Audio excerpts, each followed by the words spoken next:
memperagakan cara untuk melakukan pengukuran mengenai range of motion dari upper extremity yang terdiri dari pengukuran range of motion dari sendi shoulder, elbow, wrist, dan fingers. Terima kasih. Baik, selamat pagi. Hari ini saya akan membawakan pemeriksaan ROM pada regio shoulder. Pemeriksaan ini dapat kita kerjakan dengan dua kondisi, yaitu aktif maupun pasif. Kemudian yang akan kita periksakan adalah arah gerak, fleksi ekstensi, abduksi aduksi, internal rotasi, dan eksternal rotasi. Pemeriksaan dapat kita lakukan dalam posisi duduk atau berbaring sesuai dengan kondisi pasien. Saat ini saya akan membawakannya dengan posisi berbaring. Ibu boleh berbaring. Baik, alat yang pada saat ini pasien akan kita posisikan dengan posisi berbaring. Kemudian kita menyiapkan gonio untuk memeriksakan posisinya. Untuk gerakan pertama yang kita akan kerjakan adalah gerakan fleksi, di mana pada fleksi ini nanti kita akan memintakan pasien untuk melakukan gerakan mengangkat tangan sampai melewati bahu dan ke arah telinga, dengan nanti kita akan meletakkan kita akan meletakkan fulcrum pada lateral acromion, dengan moving arm-nya kita letakkan pada lateral aspect of lateral aspect of arm, kemudian stationary arm-nya kita letakkan pada lateral aspect of thorax atau di axillary line. Baik, pertama untuk kita mengevaluasi bagaimana keluasan ROM-nya, kita minta pasien untuk melakukan gerakan aktif sampai dengan fleksi ke atas kepala. Sampai ibu bisa diangkat lengannya sampai ke atas kepala dulu. Ini berarti full. Kemudian kita akan melakukan pemeriksaan ROM membrane.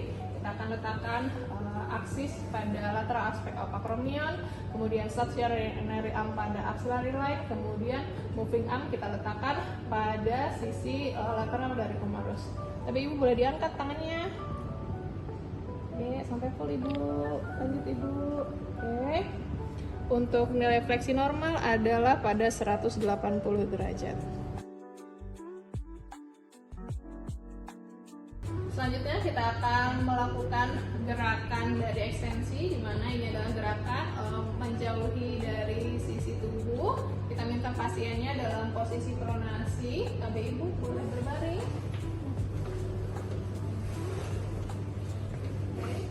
Kemudian pada posisi ini kita mintakan pasiennya untuk screening. Coba ibu angkat tangannya belakang, KB. Kemudian apabila tidak ada tahanan atau nyeri, kita lanjutkan dengan pemeriksaan, di mana pada pemeriksaan ROM pada ekstensi kita akan meletakkan aksis pada lateral aspect of the acromion, kemudian stationary arm-nya pada lateral aspect of the thorax atau axillary line, sedangkan moving arm-nya kita letakkan pada lateral aspect of the humerus. Tapi ibu boleh kasih gerakan seperti tadi ibu. Pada shoulder abduksi nilai normalnya adalah 60 derajat.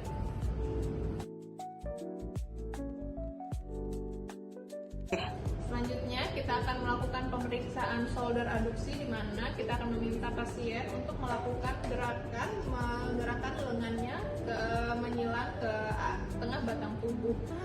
Pertama kita lakukan screening terlebih dahulu, tapi ibu boleh digerakkan tangannya ke dalam. Baik, secara aktif. Kemudian apabila tidak ada tahanan, kita lanjutkan dengan pemeriksaan ROM, di mana kita akan meletakkan aksis pada anterior aspect of the acromion, kemudian stationary arm-nya paralel terhadap sternum, sedangkan untuk moving arm-nya kita letakkan pada anterior aspect of the humerus. Kita akan mulai pemeriksaannya, tapi ibu bisa digerakkan lengannya, kemudian kita posisikan. Oke. Untuk abduksi shoulder normal adalah 0 sampai 40 derajat.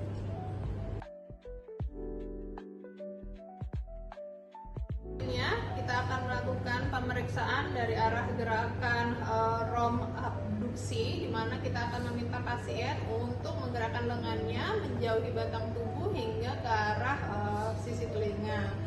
Yang pertama kita lakukan adalah kita screening dulu kemampuan dari ROM pasien. Tapi ibu bisa direntangkan tangannya sampai ke atas. Oke, ROM-nya full. Kemudian kita akan lakukan pemeriksaan ROM, di mana kita akan meletakkan aksisnya pada anterior aspect of acromion. Kemudian stationary arm-nya kita letakkan dengan paralel dari sternal, sedangkan untuk moving arm-nya kita letakkan pada anterior aspect of the humerus. Kemudian kita minta pasien untuk menggerakkan lengannya. Tapi ibu boleh digerakkan tangannya. Iya. Oke. Untuk nilai normal dari abduksi shoulder adalah 180 derajat.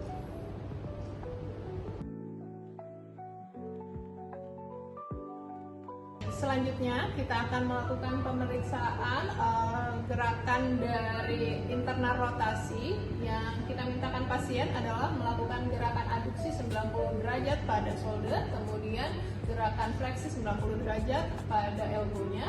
Kemudian kita akan melakukan gerakan ke arah ke dalam seperti ini. Kemudian kita mintakan pasiennya secara aktif sama ibu. Oke.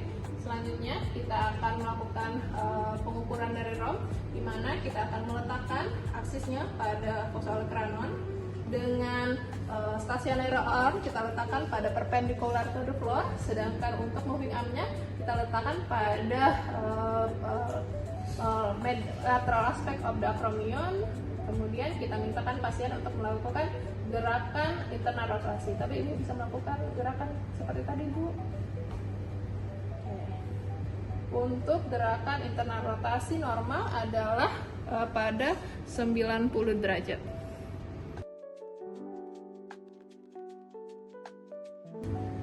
Selanjutnya kita akan melakukan pemeriksaan ROM dari eksternal rotasi, di mana kita akan melakukan pemeriksaan untuk meminta pasien membuka tangannya ke arah luar. Yang kita mintakan kepada pasien adalah untuk melakukan aduksi 90 derajat pada shouldernya, kemudian 90 derajat pada elbow-nya. Kemudian kita minta pasien secara aktif melakukan gerakan sebagai screening seperti itu. Oke. Kemudian untuk pemeriksaan ROM kita letakkan aksis pada fossa cranium dengan stationary arm-nya kita letakkan perpendicular to the floor, sedangkan untuk moving arm-nya kita letakkan pada lateral aspect of the ulnar. Tapi ibu coba bisa gerakan seperti tadi tangannya. Untuk eksternal rotasi itu adalah pada 85 sampai dengan 90 derajat.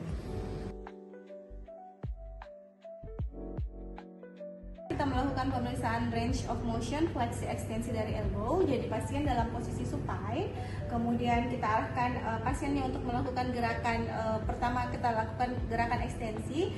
Jadi dari posisi terteku kita arahkan pasien untuk melakukan ekstensi. Boleh diluruskan tangannya, dilakukan secara aktif. Boleh diluruskan tangannya ibu. Ya, setelah itu kemudian kita tempatkan aksisnya di bagian lateral dari epicondylus, kemudian kita tempatkan stationary arm-nya di bagian midline lateral dari humerus, dan untuk moving arm-nya kita letakkan bagian lateral dari processus styloid. Kemudian kita lakukan gerakan ekstensi. Boleh diluruskan tangannya, Bu. Ya, normalnya itu 0 sampai 10 derajat.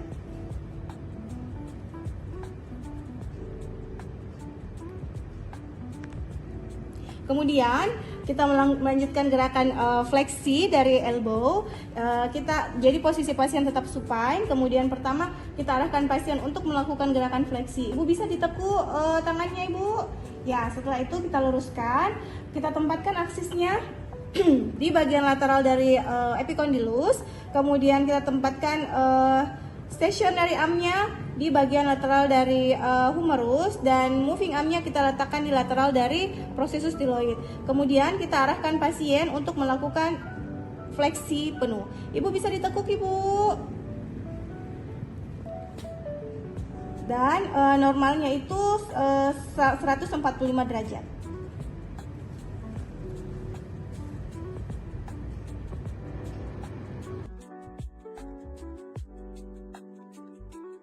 Kita melakukan pemeriksaan range of motion elbow, supinasi dan pronasi.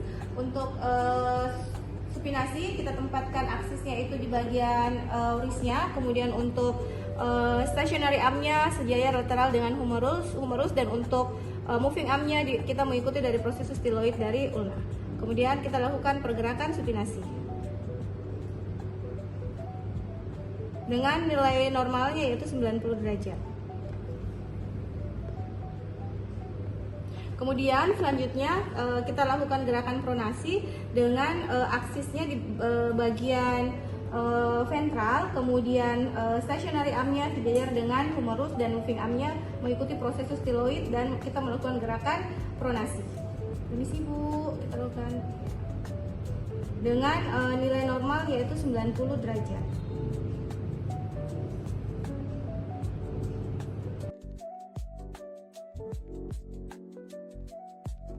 Sekarang kita akan melakukan pengukuran dari range of motion of wrist untuk range of motion pada wrist ekstensi.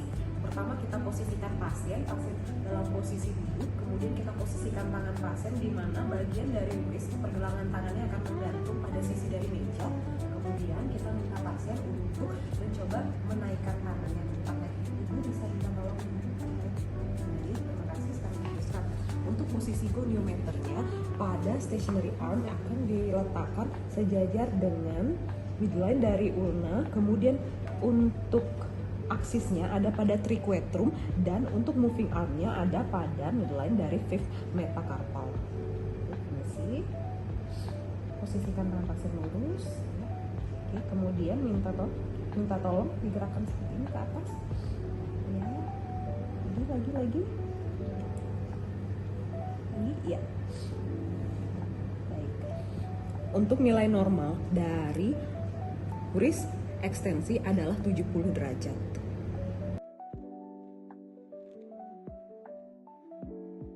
Baik, sekarang kita akan melakukan pengukuran dari range of motion of wrist. Pertama kita posisikan pasien dalam posisi duduk, kemudian kita taruh tangan pasien di mana posisi wrist adalah tepat berada pada pinggiran dari meja ini. Kemudian yang pertama kita minta pasien ini untuk menggerakkan tangannya ke bawah. Tolong gerakan tangannya. Iya, ke atas.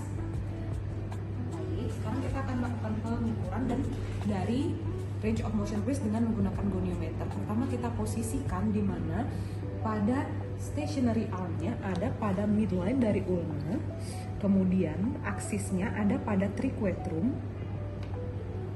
dan moving arm-nya ada pada lateral midline dari metacarpal kelima. Oke, tolong digerakkan tangannya seperti ini ke bawah. Iya. Iya, lagi. Baik. Iya, sudah. Baik, sudah. Nilai normal dari fleksi wrist adalah 80 derajat.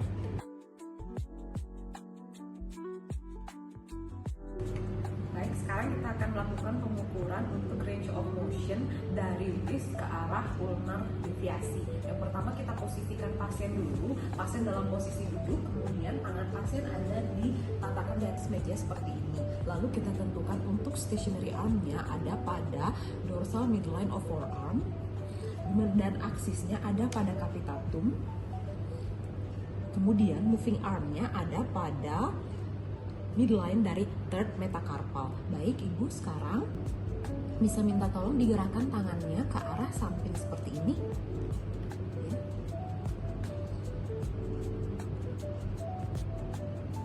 Oke.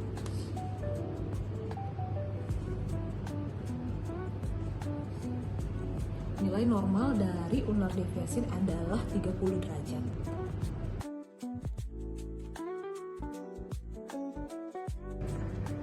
Kita akan melakukan pemeriksaan dari carpal metacarpal joint pertama. Jadi pasien diposisikan dalam posisi duduk, di mana dengan bawah dalam keadaan full supinasi dan wrist dalam keadaan netral. Jadi kita akan menggunakan goniometer di mana aksisnya berada pada ventral dari CMC joint pertama, carpal metacarpal joint pertama, di mana stationary arm berada di midline dari ventral os radius dan untuk moving arm-nya berada di midline dari first metacarpal, dan pasien diarahkan untuk melakukan fleksi Ibu silakan gerakkan tangannya ke dalam. Ya, oke. Ya, nilai normal dari CMC fleksi yaitu 15 derajat.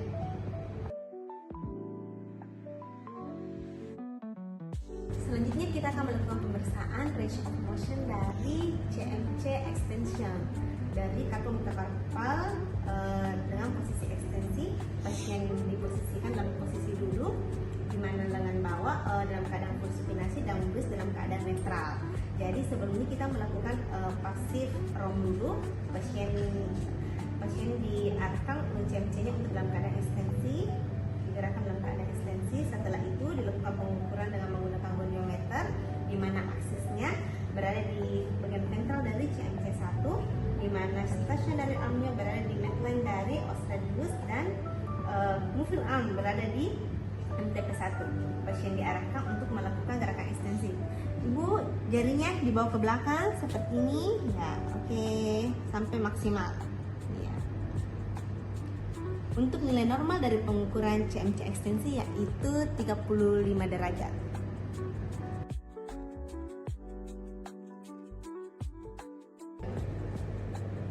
Selanjutnya kita akan melakukan pemeriksaan range of motion dari CMC abduction. Jadi pasien diposisikan posisi duduk di mana lengan bawah dalam keadaan antara pronasi dan supinasi. Kemudian dilakukan pasif range of motion untuk gerakan abduksi. Ya, nanti Bu gerakan tangannya seperti ini ya. Dimana pengukurannya menggunakan goniometer, aksis di styloid radius, stationary arm dari bagian lateral dari MCP 2, sedangkan moving arm berada di bagian dorsal dari MCP 1. Ibu kasih bergerak tangannya. Ya, kemudian pasien diarahkan untuk melakukan abduksi secara maksimal. Ya, nilai normal dari CMC abduksi yaitu 70.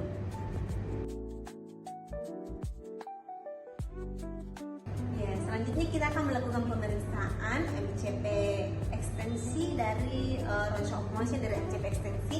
Jadi pasien diposisikan duduk, kemudian lengan bawah diposisikan di antara supinasi dan pronasi.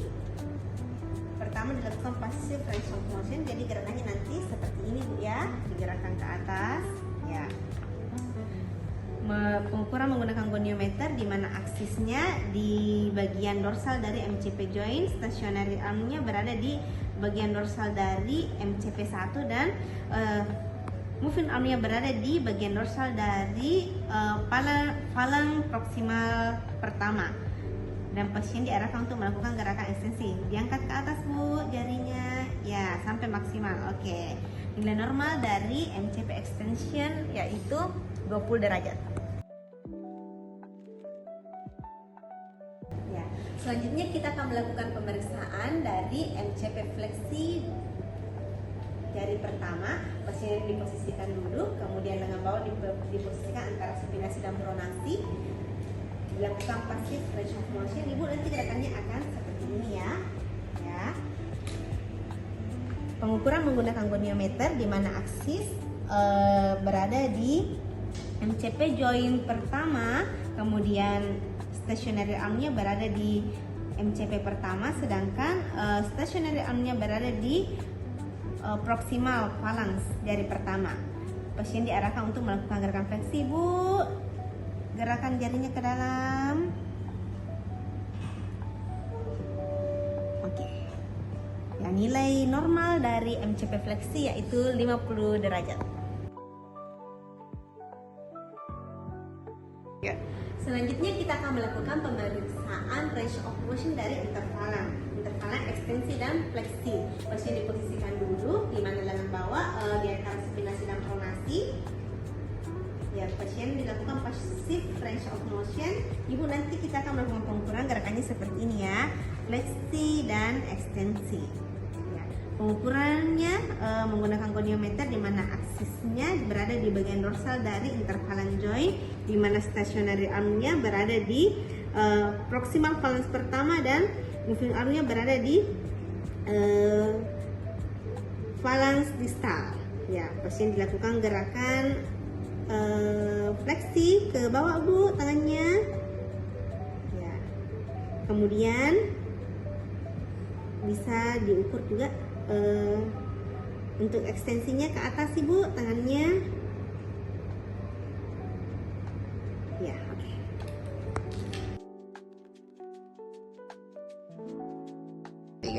Ya, selanjutnya kita akan melakukan pemeriksaan MCP abduction, range of motion dari MCP abduction. Jadi pasien diposisikan duduk dengan tangan netral dan wrist netral, di mana dilakukan passive range of motion. Jadi gerakannya nanti seperti ini ya, Ibu. Ya. Pengukuran menggunakan goniometer, di mana aksisnya berada pada bagian dorsal dari MCP joint, di mana stationary armnya berada di midline dari MCP dan moving armnya berada midline dari proximal phalanx. Sekarang Ibu gerakan jarinya keluar, ini dilakukan gerakan.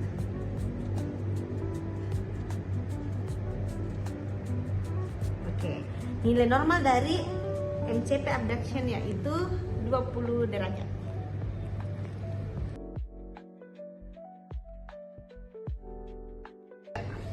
Ya, selanjutnya kita akan melakukan pemeriksaan range of motion dari MCP jari 2, 3, 4, 5, MCP fleksi dan ekstensi. Sebelumnya pasien diposisikan dulu, di mana lengan bawah bisa diposisikan di antara pronasi dan supinasi, wrist dalam keadaan netral.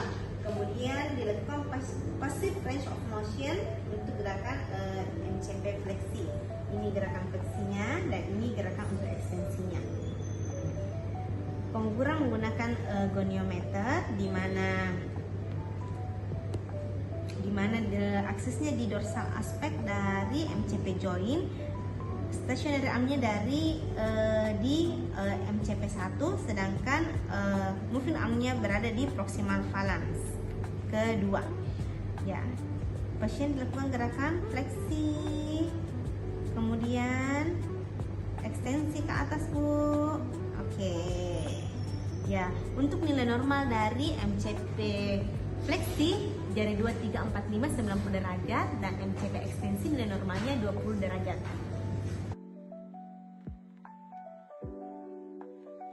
Selanjutnya kita akan melakukan pemeriksaan dari range of motion phalanx proximal dan phalanx distal, fleksi dan ekstensi. Jadi sebelumnya pasien diposisikan duduk, di mana lengan bawah dan wrist dalam keadaan netral. Sebelum dilakukan pemeriksaan, kita melakukan passive range of motion untuk melihat pergerakan fleksi dari proximal phalanx, ekstensi dari proximal phalanx, fleksi dari distal interphalanx dan ekstensi dari distal interphalanx. Untuk pengukuran range of motion aktif dari PAP joint, proximal interphalanx joint, goniometer ditempatkan aksesnya di bagian dorsal dari PIP joint, sedangkan stationary armnya di proximal phalanx dan moving armnya berada di middle phalanx. Pasien diarahkan untuk melakukan gerakan fleksi. Oke, kemudian ekstensi, angkat tangannya Bu ke atas. Ya. Selanjutnya kita akan melakukan pengukuran pada distal interphalanx. Untuk pengukuran proximal dan distal interphalanx, kita melakukan fiksasi di bagian belakang dari jointnya. Jadi untuk distal interphalanx dilakukan aksesnya ditempatkan di bagian dorsal dari DAP joint, di mana stationary armnya di middle phalanx dan moving armnya di phalanx distal. Pasien diarahkan untuk melakukan gerakan fleksi, tekuk ibu jarinya. Ya, oke. Kemudian ekstensi ke atas. Ya. Jadi nilai normal dari range of motion PAP joint fleksi 100 derajat dan ekstensi 10 derajat, dan nilai normal dari range of motion dari DIP joint, distal intervalence joint pada posisi fleksi 90 derajat dan posisi ekstensi 10 derajat. Baik, tadi kita telah menyaksikan bagaimana